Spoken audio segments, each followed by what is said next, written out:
Olá, gente, boa noite, a paz do Senhor a todos. Estamos ao vivo aqui para começar mais uma live. Hoje vamos falar sobre o Velho Testamento, sobre princípios e valores no Velho Testamento. O pastor Cláudio já entrou aqui, vou só digitar aqui. Live com o pastor Cláudio. E aí, como tem passado de maratona pastor Hudson, hoje entrou cedo, hein, pastor Hudson? Tudo bem? Pastor Hudson vai fazer um live no Facebook.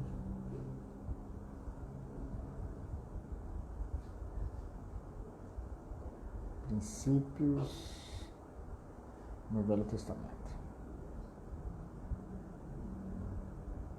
Vamos lá. Rapaz, deixa eu só fixar aqui, pronto. O pessoal tá chegando agora aí. Sexta-feira, a última live da semana. Depois vamos dar uma folga. E vamos só...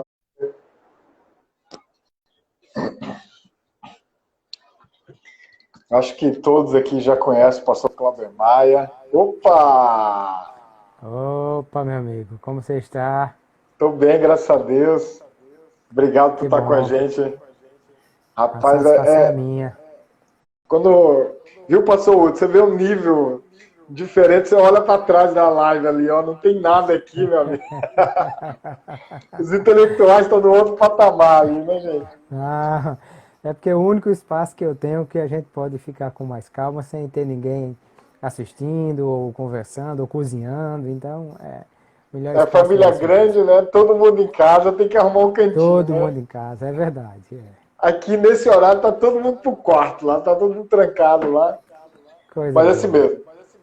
Tem um pessoal que já entrou aqui. Eu queria só fazer uma apresentação rápida. O pastor Cláudio Maia hoje se congrega na Assembleia de Deus Candelária, né? Mas já pastoreou várias igrejas nossas, inclusive a igreja que eu estou hoje. O senhor já pastoreou há 3 anos, Pirangi? 2 anos. 2 anos em Pirangi. E fundou há muitos anos atrás, eu ia falar um pouquinho também, o portal EBD Web, que é uma referência, né, em subsídios à escola dominical, aos professores e mestres. E é escritor, palestrante, pregador e um estudioso aí da Bíblia. Nós vamos conversar um pouquinho sobre o Velho Testamento, não é isso? Vamos ver o que o Velho Testamento nos fala. O senhor está fazendo live a semana que vem. Que horário você vai fazer semana que vem? Semana que vem eu já tenho lives programadas de segunda a sábado, sempre às 16 horas. 16 horas. Porque para fugir desse horário que os cultos acontecem e tal, mas vai ser bom. Eu vou continuar a semana toda com educadores e tem uma programação bem interessante para a próxima semana já. Inclusive, o senhor já gravou o tema da próxima lição, né? Já está no canal EBD Web. De jovens, né? Eu fiz porque de adultos eu vou fazer ao vivo no domingo de manhã. Tá, aquele Josué de jovens. É a de jovens, isso. Eu fiz, na verdade, um vídeo histórico, geográfico, com mapas, com fotos, com diagramas, para as pessoas entenderem as circunstâncias que a narrativa apresenta, né? E aspectos históricos, geográficos. É para dar subsídio a alunos e professores para esse trimestre da Escola Dominical. É isso aí, maravilha. Bom, pessoal, fique à vontade para fazer perguntas, tá? Nós vamos aqui. Frank Araújo está dando a paz do Senhor. Pede o pessoal para fazer pergunta fácil para não estragar a amizade, tá? Não força a barra, não. O pastor Cláudio é um amigo de muitos anos, uma pessoa que a gente tem como referência. É um dos fundadores também do movimento Cristianismo Relevante. A gente tem um tempo que a gente se senta para conversar. Mas é isso aí. Num tempo que nós estamos passando agora, que não é novo no mundo, né? Isso. No Velho Testamento nós temos alguns ensinamentos, além de princípios, mas alguns ensinamentos acerca da saúde, né, do higiene, do cuidado com o povo. Vamos começar por essa área, já que a gente está aqui, todo mundo com medo do vírus, a gente liga a TV, o pessoal de máscara, você sai na rua, o pessoal dentro dos carros de máscara, né? Fala um pouquinho para a gente dessa situação aí. Frei, vamos pensar no Antigo Testamento, naquilo que você está falando, mais especificamente na lei de Moisés. Quando eu falo de lei de Moisés, eu estou falando aquilo que é o conteúdo dos 5 primeiros livros da Bíblia, que são os 5 né? primeiros, são os primeiros 5 livros da Bíblia cristã e da Bíblia hebraica também. Que na Bíblia cristã nós chamamos de Pentateuco, né? Penta 5, 5 volumes, 5 escritos, 5 blocos, seria essa a ideia. E na Bíblia hebraica é chamado de Torá, que em hebraico quer dizer ensino, formação de um pensamento de orientação para o povo. E, de fato, bom, a primeira coisa que nós encontramos ali é o princípio que Deus estabeleceu, porque o primeiro livro, que é o Gênesis, vai contar a história da criação do mundo, de como Deus escolheu Abraão para dele formar um povo e como esse povo foi para o Egito com José. Termina Gênesis aí. E no Êxodo vai dizer como Deus tirou esse povo do Egito e eles foram conduzidos até a terra de Canaã, que é a narrativa também de Êxodo, Levítico, Números e Deuteronômio. Acontece que você imagine uma multidão saindo do Egito, a Bíblia fala de 600 mil homens adultos de 20 anos acima, isso facilmente chega a 2, 3 milhões de pessoas, sem nenhum tipo de orientação, sem nenhum tipo de doutrinação. Então, a lei de Moisés veio, em primeiro lugar, para demonstrar o cuidado de Deus com esse povo e trazer orientações. Essas orientações, basicamente, nós vamos separar em 3 aspectos fundamentais. Os mandamentos, que são os princípios morais, que falam sobre a ética, como esse povo deve viver de maneira a agradar a Deus e a ser o povo de Deus. Depois tem os estatutos, que são os aspectos civis. Hoje, se uma pessoa tiver qualquer dificuldade com outra pessoa no Brasil, isso é resolvido através da lei que vai ter o Código Civil como base e a legislação complementar auxiliar, o Código de Trânsito, o Estatuto do Idoso, outros mais. Mas na época de Moisés e para o povo de Israel, a lei também tinha os estatutos, que falavam sobre a vida comum do povo. Se alguém caísse num buraco, se o boi de alguém comesse a lavoura do outro, como é que essas coisas seriam resolvidas. E também os aspectos rituais, que era a lei cerimonial, que dizia como o povo podia aproximar-se de Deus. Então, na lei nós temos basicamente essa divisão em 3 grandes blocos, mandamentos, estatutos e rituais, que é a lei moral, a lei civil e a lei cerimonial para o povo.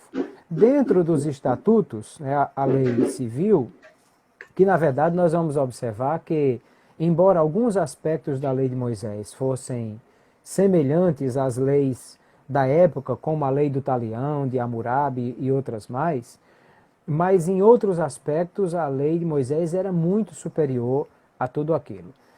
Só para citar como exemplo, a lei de Moisés tinha o ano do jubileu, que era uma forma de se evitar a exploração latifundiária. Então imagine que o que nós era a reforma agrária, né? Isso, que nós sonhamos com uma reforma agrária que dê uma distribuição fundiária equitativa, que tenha a distribuição correta, era o que a lei do jubileu fazia para evitar que houvesse qualquer coisa desse tipo. A pessoa, de repente, entrou numa situação difícil, ficou devendo, teve que vender tudo, e aí ficou pobre de marré, marré, marré. Não tinha mais o gato para apanhar do pau. Ele vendeu as suas terras, inclusive vendeu a família e a ele mesmo como escravo para pagar as suas dívidas. Qual o futuro dessa família? É terrível. Mas, no ano do jubileu, ele é solto, os filhos são soltos, a terra volta para eles, então restaura a condição social daquela família e evita toda uma tragédia social que viria daí para frente. Então, aí percebemos que nesses aspectos, por exemplo, inclusive responsabilidade social também, né? Não podia colher os cantos da plantação. Você deixava aquela carreira de milho próxima à cerca sem colher. Por quê? Porque o faminto que passasse no caminho esticava a mão na cerca e colhia o fruto e ele teria o que comer. Porque aí era uma questão. Aí você vai dizer, mas aí o agricultor ia perder isso? Não, era uma questão de responsabilidade social. Ele estava ajudando o pobre a ser menos pobre em função de poder compartilhar um pouco da sua colheita com ele. Você imagina naquela época, nós estamos falando de 1500 anos antes de Cristo, quase isso, qual era a nação do mundo que tinha uma lei que tinha cuidados com responsabilidade social, lei fundiária ou coisas desse tipo. Então, a lei de Moisés era muito superior à sua época nessas questões sociais, inclusive. E aí, coisas como você citou... Só abrindo um parênteses, inclusive, ele não fazia distinção com relação aos pobres, podia ser estrangeiro ou não, não é mais ou menos assim uma lei, vamos ajudar só os brasileiros, os outros que são de fora, que moram aqui, a gente não tem compromisso, só fazendo um paralelo, não. Eram todos... Perfeito. Todos, inclusive os que estavam ali de estrangeiros, né, vindos de outras nações. Hoje, um grande problema que nós temos no mundo, essa questão dos que foram despatriados, né? Essas imigrações, né? Migrações, os refugiados, e esses todos eram assistidos também pela lei de Moisés. E, além disso, a lei, dentro desses aspectos civis, né, os estatutos da lei, haviam leis também dietéticas e haviam leis sanitárias. Né? Você imagine que qual é a primeira? Leis dietéticas, a questão da comida. Sim. Por que o coronavírus foi desenvolvido? Até onde a gente sabe que a notícia chega, um mercado na China onde o povo começou a comer morcego. Nós já tivemos a gripe do frango, do porco, agora do morcego. Isso tudo são problemas em função das nossos hábitos alimentares e dietéticos. E Deus já estava preocupado com isso. Então, por exemplo, não pode comer o animal que morreu, não pode comer o que foi despedaçado, o que encontrado no campo, não pode cozinhar o cabrito no leite da mãe, não pode uma série de restrições alimentares que parecem ser absurdas para aquele momento. Mas Deus estava cuidando do seu povo, evitando inclusive doenças como o coronavírus, que foram desenvolvidas por uma série de coisas. A doença da vaca louca, né? A turma não perde nada do boi. Tudo que resta do boi, de couro, de vísceras, era moído, feito ração e dado de volta para o animal para ele comer novamente. Daí surgiu a tal da doença da vaca louca, quer dizer, são coisas de problemas alimentares, de retroalimentação de vírus, que Deus já prevenia o seu povo há 3.500 anos atrás, com leis dietéticas que também eram importantes. E as leis sanitárias. Né? Você imagine que Deus, por exemplo, estabeleceu que o povo, todo macho, fosse circuncidado. E há estudos recentes, estudando a questão, por exemplo, da África, com a questão do vírus, da AIDS, e de câncer de pênis e câncer de colo de útero. A ciência tem provado que os homens que são circuncidados, e aí facilita inclusive a higienização do membro, e você imagine que num deserto com pouca água, as questões higiênicas eram bem limitadas, e aí Deus manda o quê? Todo macho circuncidado.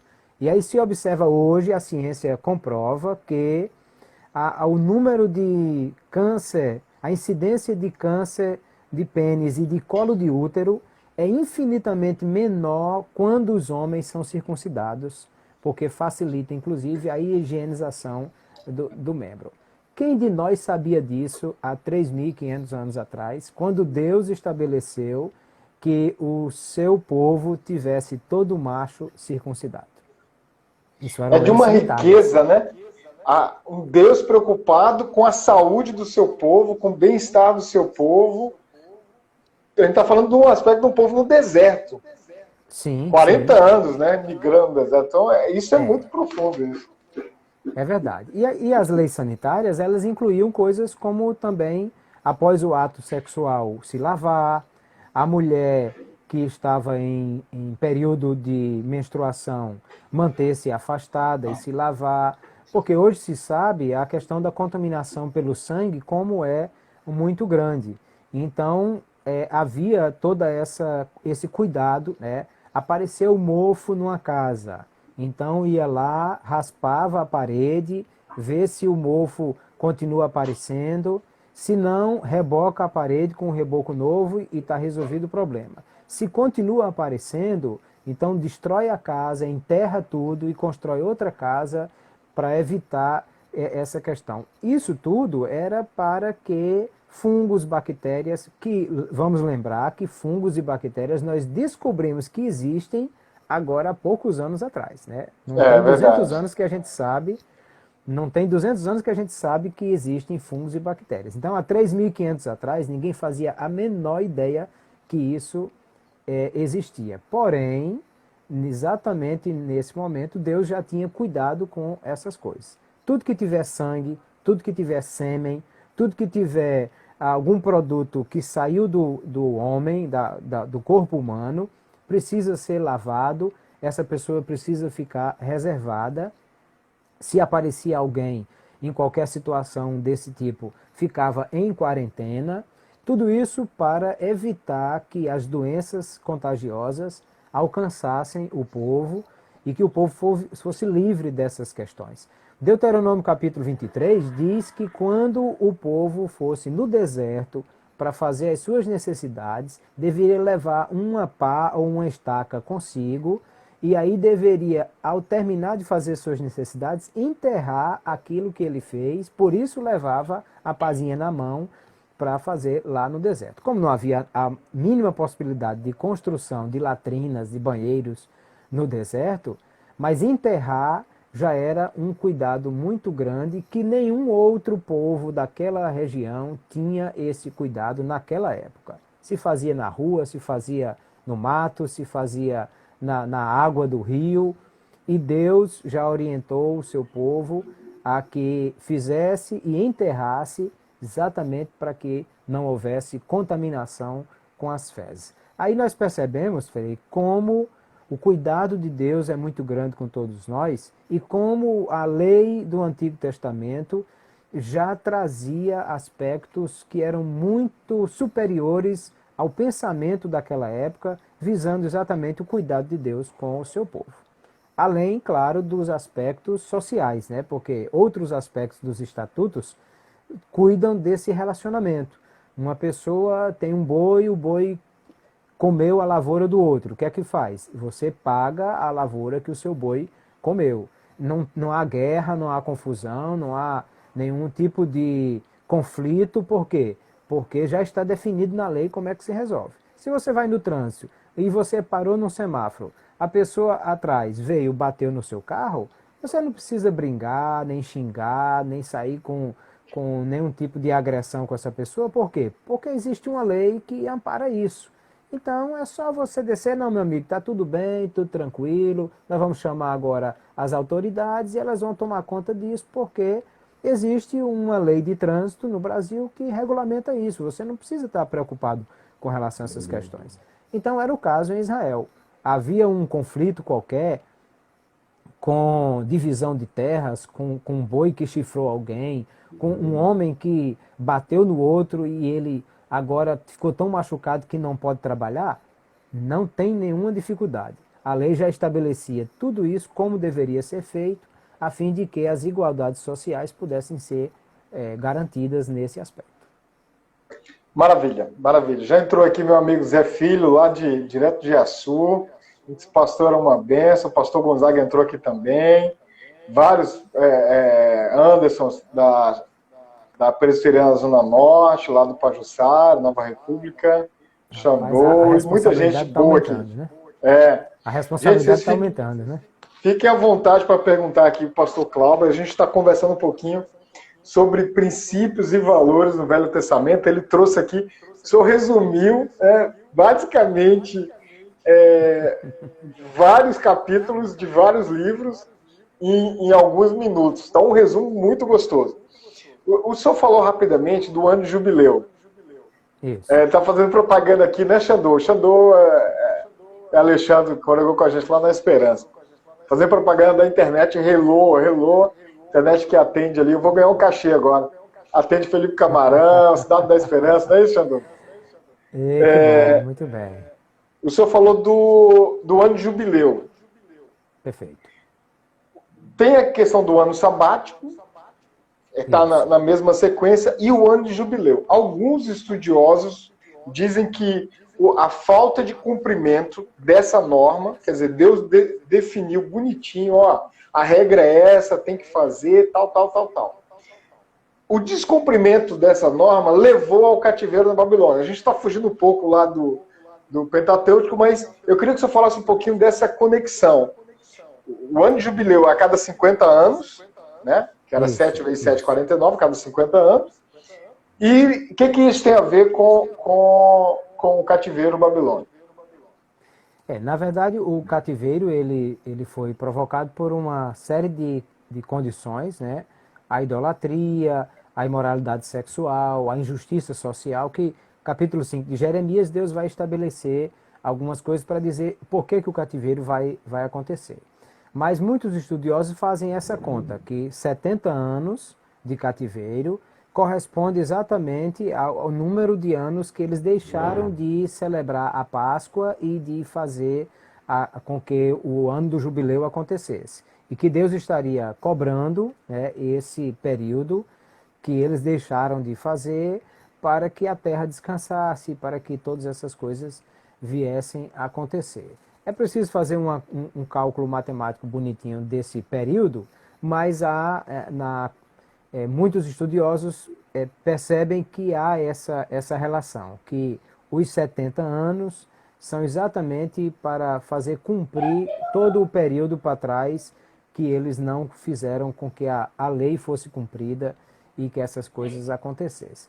Até porque, Freire, a grande questão aí é que, assim, quando Deus estabeleceu a lei para o povo de Israel, dizia que era exatamente para que o povo não fosse igual às nações que estavam ao seu redor. Porque essas questões que nós já conversamos, né, de responsabilidade social, de divisão fundiária, de cuidados com os direitos humanos e a assistência aos pobres, nenhuma região, nenhuma nação daquela região tinha algo parecido. Então, quando o povo de Israel via como os outros povos não tinham que fazer isso, às vezes era muito tentador querer fazer também da mesma forma, né? É como a gente vê, de repente, um país que tem uma série de leis que visam a cuidar dos pobres e dessas coisas assim. E tem outro país que não tem absolutamente nada com isso. Pode ser tentador do ponto de vista econômico, do ponto de vista político, querer seguir aquele outro país que gasta muito menos e tem muito menos trabalho, vamos dizer assim, para cuidar dessas coisas.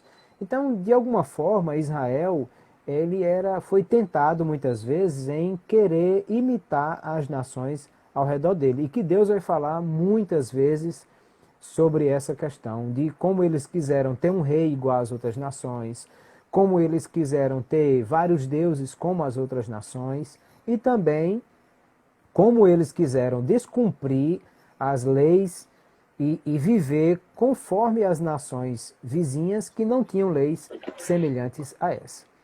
Porque até muitas vezes não percebiam, né, o porquê dessas questões.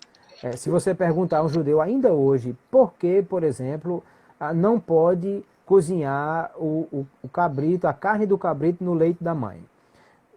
O que é que os judeus fizeram com isso? Como era muito complicado saber no deserto, no pasto, quem é mãe de quem, então a lei dietética judaica, que eles chamam de kasher, é, é que não pode misturar nada que tem carne com aquilo que tem leite. O judeu que segue a lei de Moisés, ele deve ter, inclusive, duas pratarias em casa. Ele deve ter pratos, garfos e colheres para comida com carne e outra para comida com leite, porque nem isso ele deveria misturar. E, e aí, até hoje, ninguém sabe dizer exatamente por que, que Deus mandou que isso fosse desse jeito. Não há uma explicação espiritual para isso. O que há explicação, primeiro, é porque quando Deus dava uma ordenança como essa, ele também estava testando a obediência do povo, a obedecer a Deus sem questionar por que, que ele estava estabelecendo essas questões. Porém, hoje nós estamos vendo, e aí eu já citei o exemplo do coronavírus, como que várias dessas leis dietéticas eram para preservar o povo de contaminação com fungos e bactérias que a humanidade sequer sabia naquela época que existia. Então, de fato, havia essa questão de que o povo deveria obedecer a Deus sem questionar por quê. Por que, que tem que lavar? Por que, que tem que enterrar? Por que, que a mulher menstruada tem que se separar? Por que, que tem aquilo outro? Por que, que tem que tirar a carne do prepúcio do órgão masculino e circuncidar todo macho? Aquela época, a gente dizia igual o João Grilo. Não sei, só sei que é assim. Porque o povo não tinha a consciência disso. Mas Deus sabia porque estava dando essa orientação para esse povo. Tá certo. O presbítero Nilson aqui mandando um abraço para a gente, para o senhor também aqui. E o pastor Hudson. Um abraço para o Nilson. O pastor Hudson é um grande amigo nosso. Ele diz o seguinte: qual a função mais importante da circuncisão no Antigo Testamento? O senhor falou rapidamente no início, mas a pergunta voltando assim: por que a instituição da circuncisão? É até uma marca, né? No primeiro momento era para ser uma marca, né? Para fazer distinção entre quem está na aliança com Deus e quem não está na aliança. É tanto que você percebe, por exemplo, que quando Davi vai enfrentar Golias, e Golias era gigante, alguns fazem o cálculo de Golias ter 3 metros ou mais de 3 metros de altura, possivelmente uns 2 de largura, porque se calcula que Golias devia pesar perto de 300 quilos, porque só a roupa dele pesava 90 quilos. E então era impossível alguém andar com todo aquele peso se ele não tivesse essa estrutura gigante. Então enfrentar um homem daquele tamanho para um rapaz 17 anos, um adolescente, era impossível. Mas o que é que Davi vê? Davi diz assim: é um incircunciso. Ou seja, ele não tem aliança com Deus e eu tenho. Então ele está frito, porque é eu e Deus contra ele. Qual é a chance que ele tem de ganhar de mim? Nenhuma, porque ele está lutando contra mim e eu tenho aliança com Deus. Então é eu e Deus nessa disputa. E ele não é circuncidado, logo ele está fora da aliança. Então a circuncisão, no aspecto espiritual, era um símbolo da aliança, né? Do relacionamento daquele povo com Deus. Porém, hoje nós percebemos que, como eu disse, a limpeza do órgão era facilitada em virtude de não haver pele para acumular sujeira. E hoje, estou falando de casos recentes, se alguém quiser pesquisar, pode olhar que recentemente foram feitos estudos, quando houve essa grande incidência de AIDS na África, se fez estudos de que se percebeu que o homem circuncidado ele tinha muito menor incidência de câncer no pênis e havia muito menor incidência de câncer do colo do útero das parceiras desses homens, inclusive menor incidência de AIDS nos dois quando o homem era circuncidado. O que mostra que Deus estava certo quando ele mandou que isso acontecesse, embora as pessoas daquela época não fizessem a menor ideia por que isso deveria ser feito.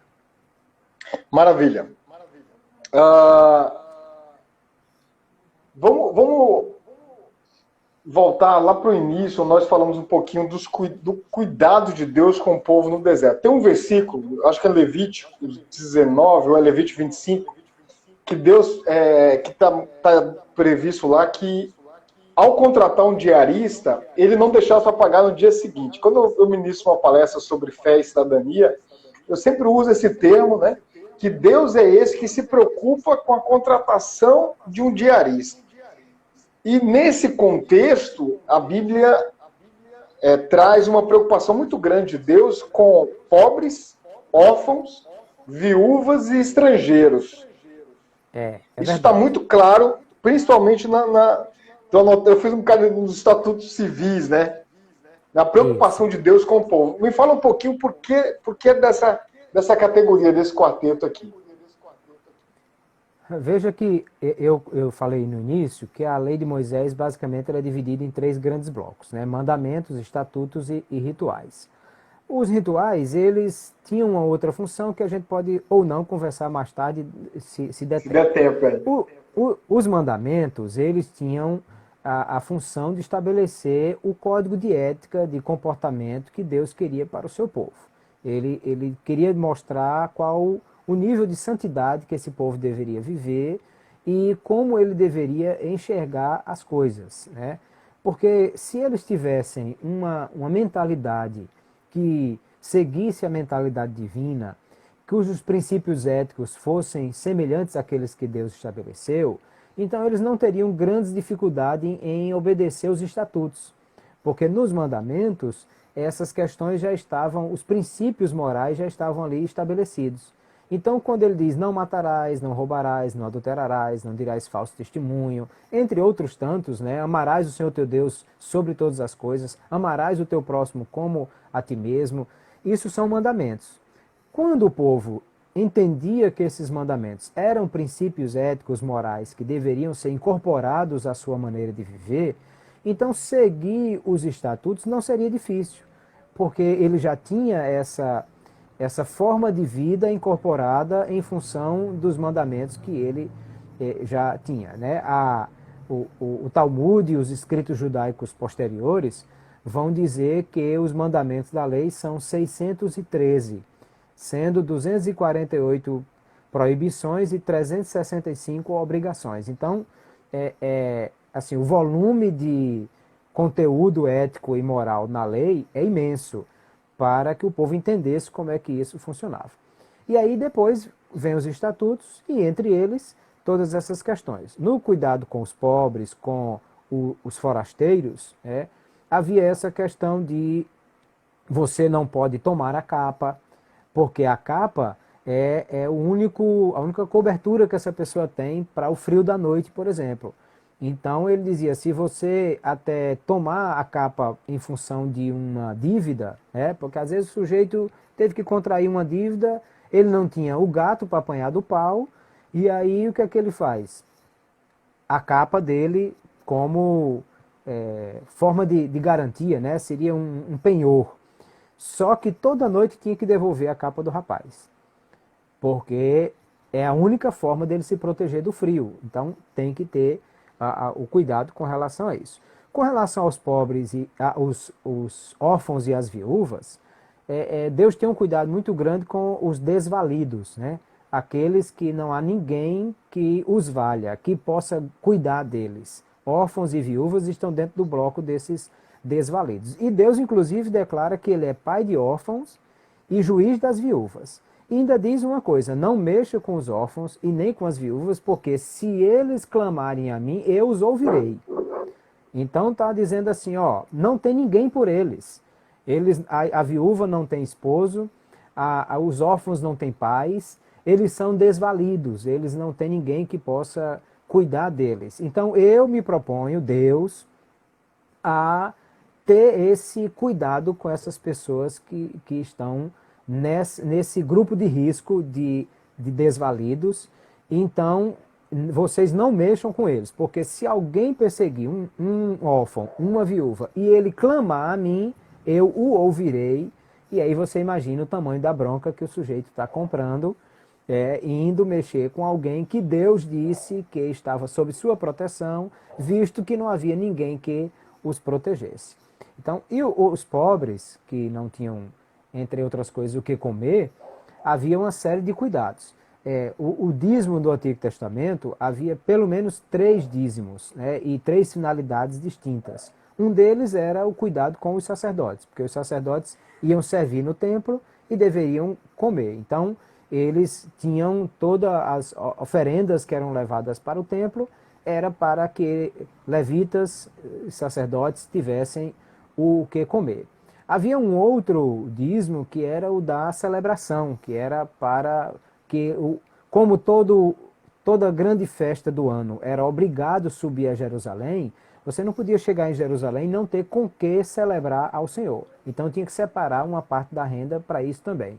E a terceira parte, ou o terceiro dízimo, era para cuidar dos pobres e das viúvas, dos necessitados. Então você também tinha obrigação de separar, porque o dízimo no Antigo Testamento era visto como um imposto, né? Ele é outra realidade o Novo Testamento, mas no Antigo Testamento era uma obrigação, você precisava reservar parte da sua renda ou daquilo que você obteve da sua colheita para também cuidar dos pobres, dos necessitados, além dessas questões. O canto não pode colher, imagina, deixa a carreira de milho que está vizinho à cerca sem colher.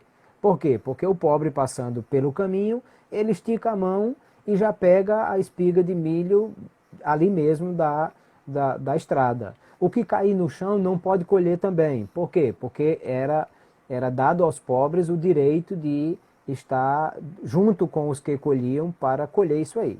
Vamos lembrar da história de Ruth, ela é uma refugiada.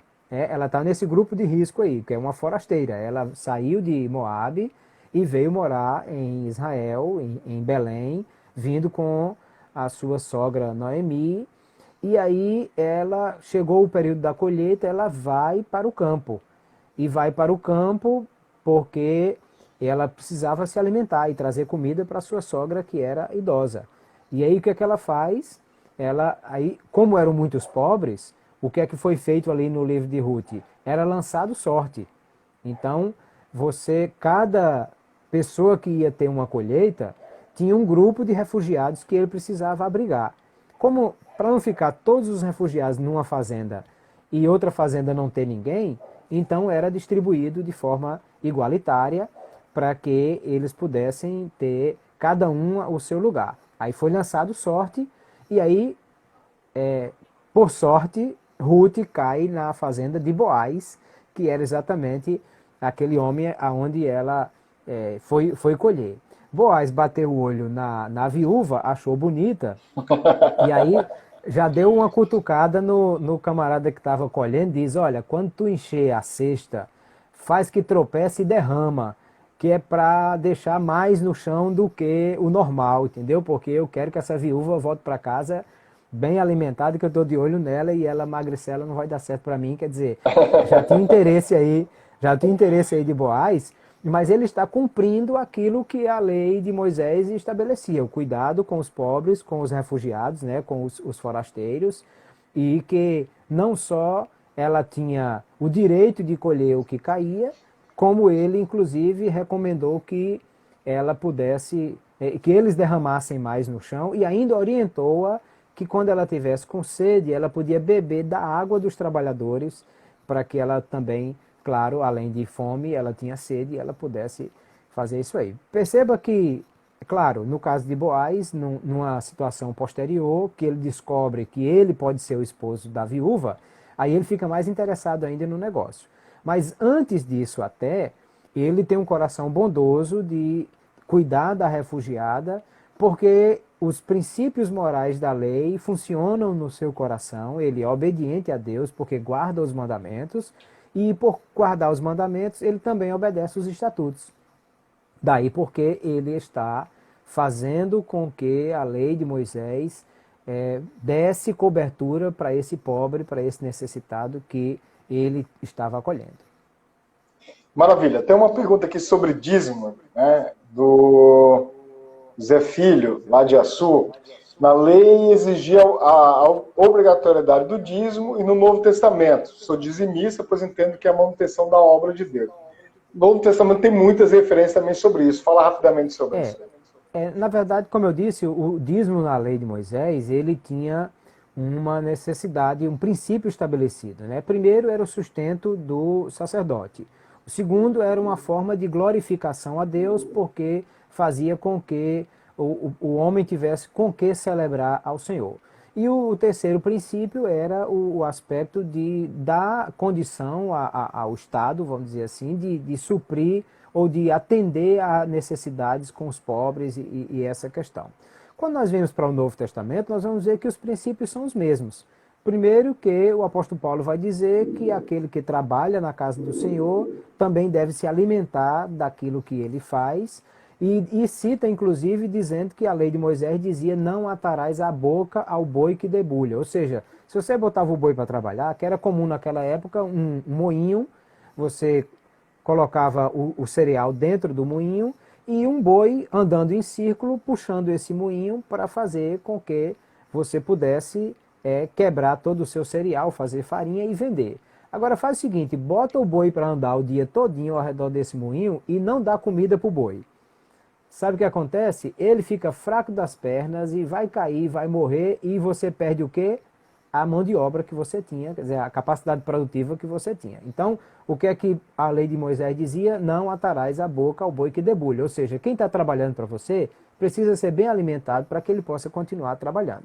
E aí Paulo lê isso e diz assim: e não foi por causa dos bois que Deus estabeleceu esse princípio, mas por causa dos homens, para a gente entender que aqueles que trabalham devem também ser remunerados naquilo que eles trabalham para que eles possam ter o seu próprio sustento. Esse era o princípio da lei de Moisés e esse é o princípio da contribuição cristã, da mordomia cristã no Novo Testamento também.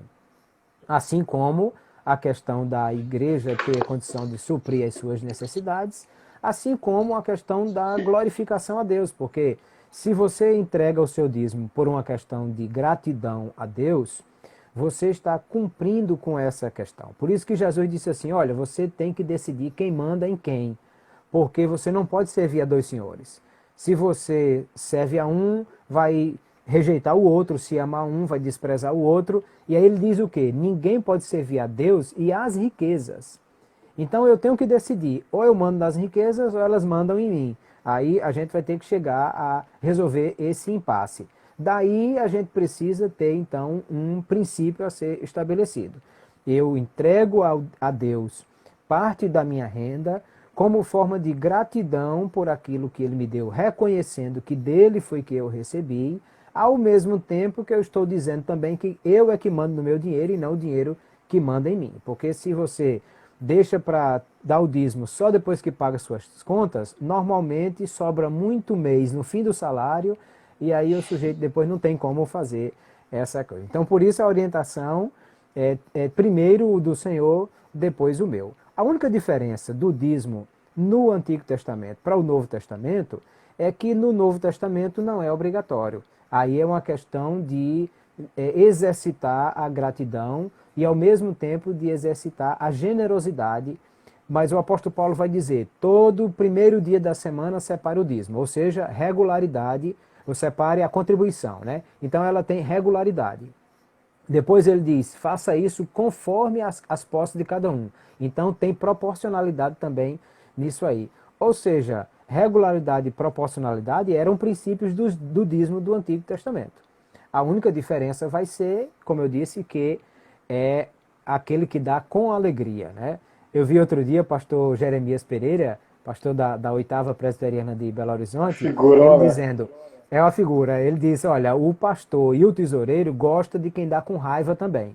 Porque na hora que eu vou pagar as contas da igreja lá no banco, a pessoa não pergunta se aquele dinheiro foi dado com raiva ou com alegria. Agora, Deus não, Deus só gosta de quem dá com alegria, porque não é uma obrigação, é o princípio de generosidade que precisa ser exercitado. É a grande diferença do dízimo do Antigo Testamento para o Novo Testamento.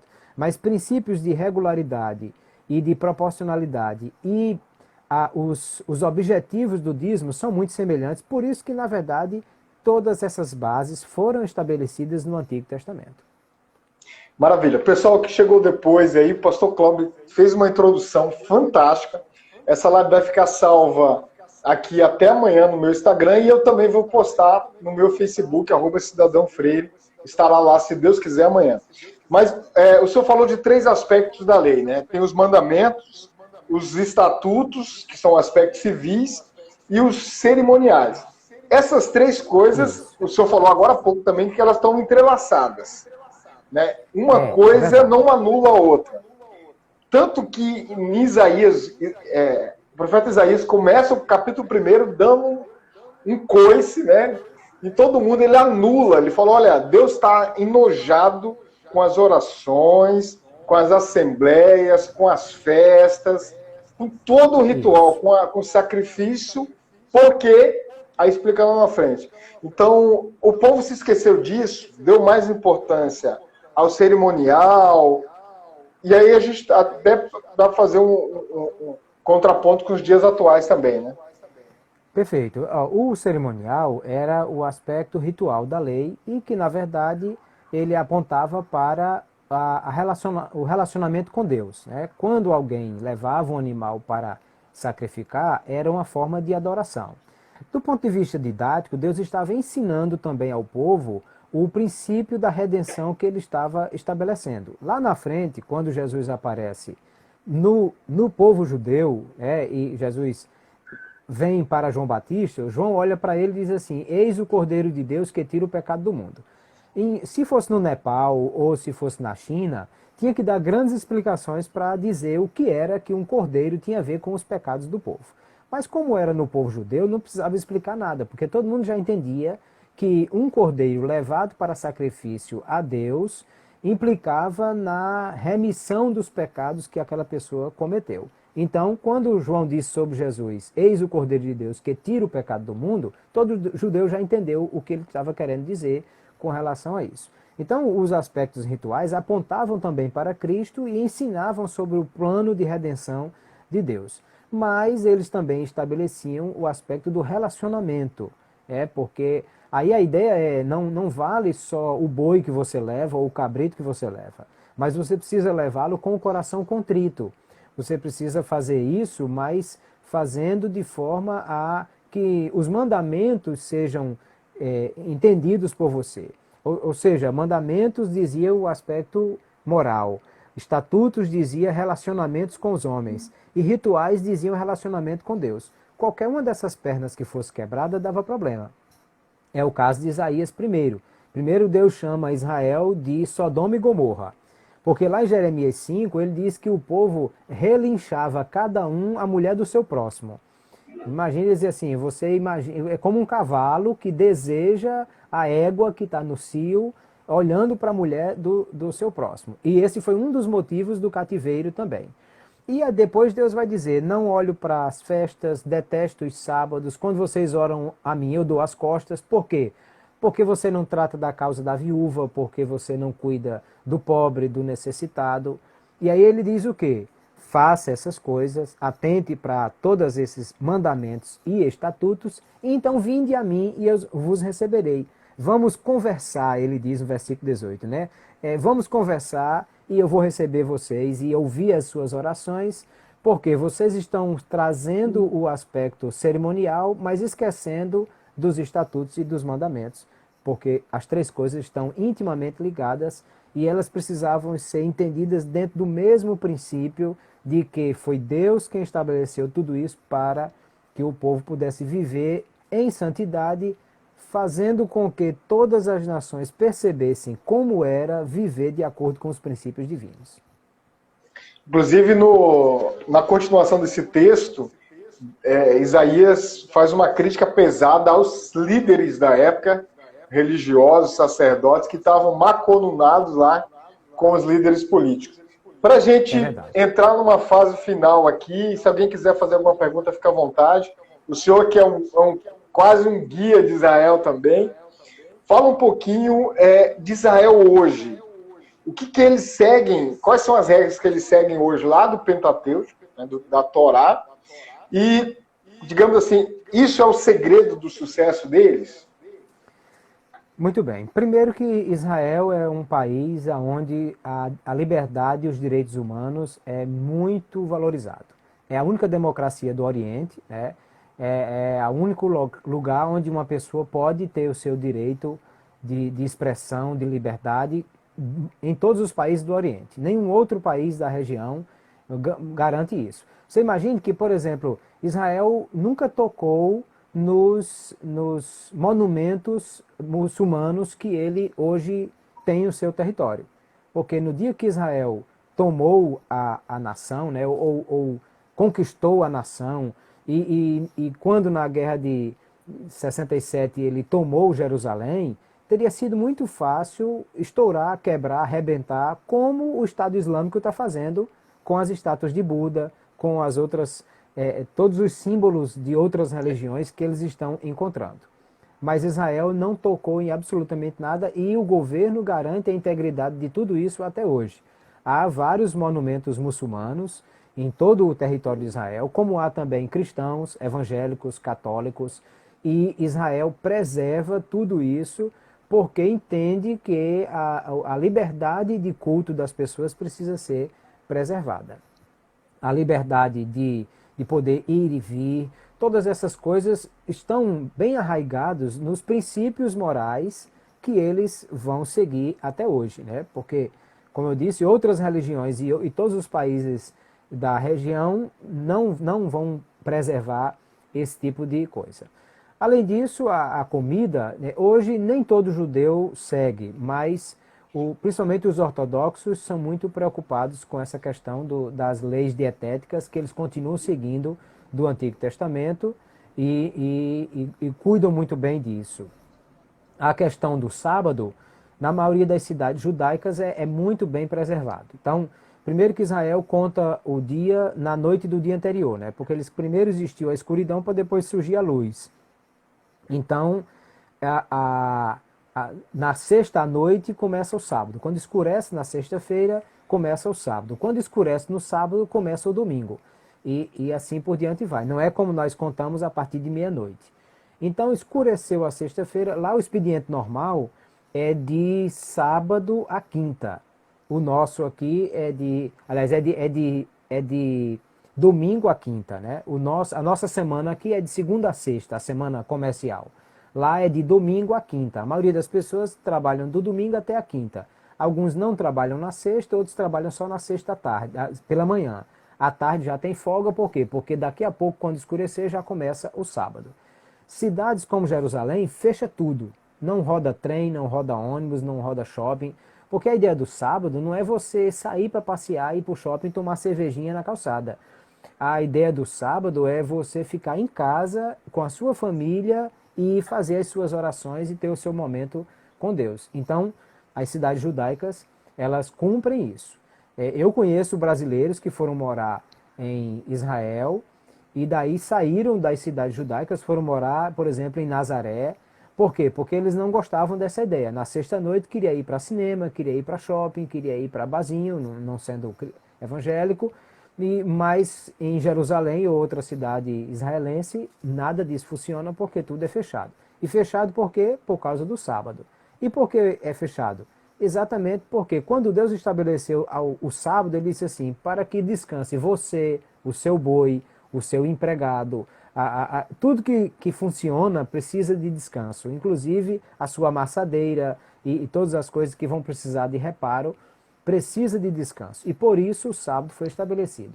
Se Deus não estivesse estabelecido o sábado lá na lei de Moisés, eu penso, Freire, que o mundo todo queria que a gente trabalhasse 24 horas por dia, o dia todinho sem parar, e a gente morria com 20 anos de idade de tanto trabalhar, porque se dependesse do mundo capitalista, as pessoas queriam que todos trabalhassem durante todo o tempo. Mas princípios como estabelecidos por Deus na lei de Moisés, graças a Deus, estabelecem direito dos trabalhadores até hoje, e isso tudo é muito bom. E em Israel todas essas coisas ainda hoje funcionam, e funcionam bem exatamente para que esses direitos sejam bem preservados. Interessante, o senhor tocou numa ferida aí, né? Porque às vezes a gente pensa que é o muito trabalhar que vai dar riqueza. Não, Israel é um país super rico, mesmo estando num deserto, mesmo enfrentando ameaças rotineiras, enfrentando guerra como países. como ele já enfrentou guerras de vários países que tinham uma estrutura muito melhor do que a dele. Eu gosto de assistir no Netflix tudo quanto é filme de Israel, o filme que fala da área de inteligência, que é o Mossad israelita. Eu gosto de assistir porque é história pura, né? E tudo isso respeitando os princípios bíblicos, e é uma potência na saúde, na educação, na economia. Você imaginar a qualidade de vida. Eu acho que foi o senhor que me contou uma história que qualquer cidadão pode chamar a atenção do outro cidadão se ele estiver errado. Eu acho que o senhor contou uma história de uma criança na praça de meio-dia, se ele não tiver com protetor, um outro cidadão pode chamar a atenção dele. É um sentimento de comunidade. Acho que não é mais ou menos por aí.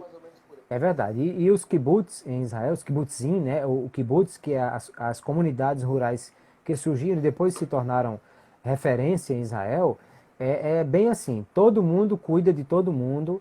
Uns vão trabalhar, outros ficam tomando conta das crianças dos que estão trabalhando. E todo mundo traz a sua renda e é distribuído de forma igual, conforme as necessidades de cada um. E que é um modelo que não existe em lugar nenhum do mundo. Somente em Israel tem esse tipo de comunidade que nada é de ninguém e tudo é de todo mundo, para que todos possam cuidar bem e garantir que todos tenham o mesmo estilo de vida. Partiu Israel foi a hashtag aqui de Xandô. Xandô, você precisa falar com o pastor Cláudio, hein? A viagem desse ano... No final do ano, nós íamos uma caravana que já estava tudo certo agora para maio, né? Mas aí tudo isso que aconteceu realmente complicou bastante.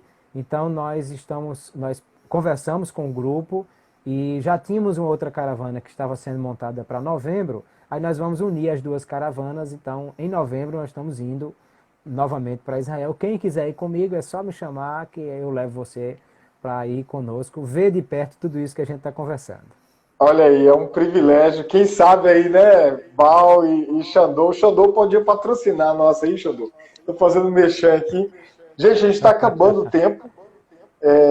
Provavelmente eu vou solicitar ao pastor Cláudio mais live nas outras semanas seguintes para a gente extrapolar esse tema aqui, que é um tema muito rico, né? Se a gente for pensar a preocupação que Deus tinha com os pobres, com os necessitados, cabe a nós, igreja, hoje, olhar para esse momento que a gente está vivendo e falar, eu preciso fazer alguma coisa, eu preciso contribuir, colaborar de alguma forma, principalmente com os órfãos, viúvos e as pessoas vulneráveis, né?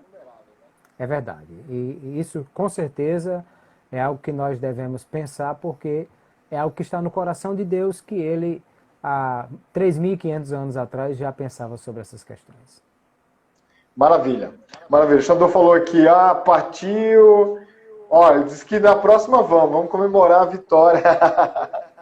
Vitória de Rafinha e Bal. Gente, estamos chegando à reta final. Queria já agradecer, pastor Cláudio. Já abri aí o espaço já para...